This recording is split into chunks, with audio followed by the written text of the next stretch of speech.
Assalamualaikum warahmatullahi wabarakatuh. Perkenalkan, nama saya Putri Afsyari dengan NIM 2304010099. Di sini saya akan menyampaikan materi yang telah saya pelajari semester ini, yang dimana video ini sebagai ujian susulan saya. Jadi yang pertama itu saya akan membahas tentang koperasi, yang dimana koperasi itu adalah badan usaha yang beranggotakan orang-orang atau badan hukum koperasi dengan tujuan untuk meningkatkan kesejahteraan anggota dan masyarakat sekitar.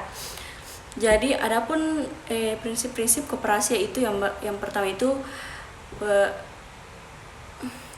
itu bersikap sukarela, yang dimana anggota koperasi bergabung secara sukarela. Yang kedua itu pengelolaan demokratis, yang dimana koperasi dikelola secara demokratis dan beranggota.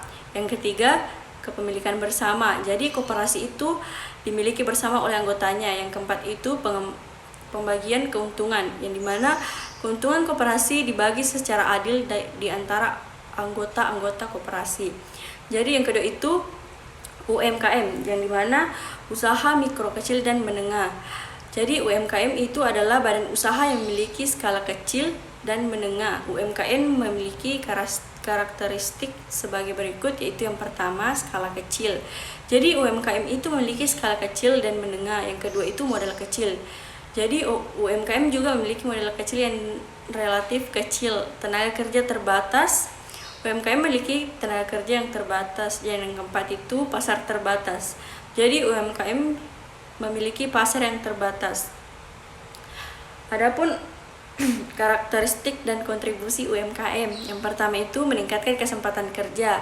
Jadi UMKM dapat menyerap tenaga kerja dalam meningkatkan kesempatan kerja. Yang kedua itu meningkatkan pendapatan. UMKM dapat meningkatkan pendapatan masyarakat dan meningkatkan kesejahteraan. Yang ketiga itu meningkatkan inovasi. Jadi UMKM dapat meningkatkan inovasi dan kreativitas dalam berusaha. Yang keempat itu meningkatkan ekonomi lokal. UMKM dapat meningkatkan ekonomi lokal dan meningkatkan kemandirian ekonomi. Jadi pembahasan yang selanjutnya itu tentang keberhasilan dalam berwirausaha. Jadi aspek yang termasuk dalam keberhasilan wirausaha yaitu yang pertama itu pertumbuhan usaha. Jadi keberhasilan wirausaha dapat diukur dari pertumbuhan usaha baik dari segi omset, laba, maupun jumlah karyawan. Yang kedua itu kualitas produk atau jasa. Keberhasilan wirausaha juga dapat diukur dari kualitas produk atau jasa yang ditawarkan. Yang ketiga itu kepuasan pelanggan. Keberhasilan wirausaha juga dapat diukur dari kepuasan pelanggan terhadap produk atau jasa yang ditawarkan. Yang keempat itu inovasi dan kreatif. Jadi keberhasilan wirausaha juga dapat diukur dari inovasi dan kreatif. Adapun konsep kinerja koperasi, yang pertama itu efisiensi. Kinerja koperasi dapat diukur dalam definisi dan dalam mengelola sumber daya. Efektivitas. Kinerja koperasi dapat diukur efektivitas dalam mencapai tujuannya. Yang ketiga itu kualitas pelayanan. Jadi kinerja koperasi itu dapat diukur dari kualitas pelayanan yang diberikan kepada anggota. Yang keempat itu pertumbuhan. Kinerja koperasi dapat dilihat dari pertumbuhan koperasi baik segi omset, laba maupun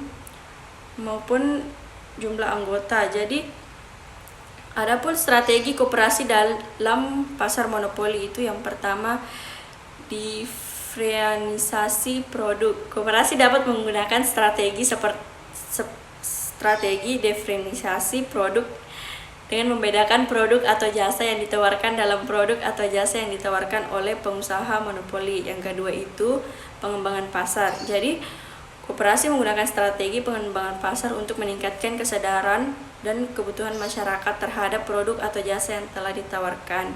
Yang ketiga itu kerjasama. Jadi koperasi dapat menggunakan strategi kerjasama dalam berusaha lain untuk meningkatkan kemampuan. Mungkin itu saja rekapan materi dari saya. Kurang dan lebihnya mohon dimaafkan. Assalamualaikum warahmatullahi wabarakatuh.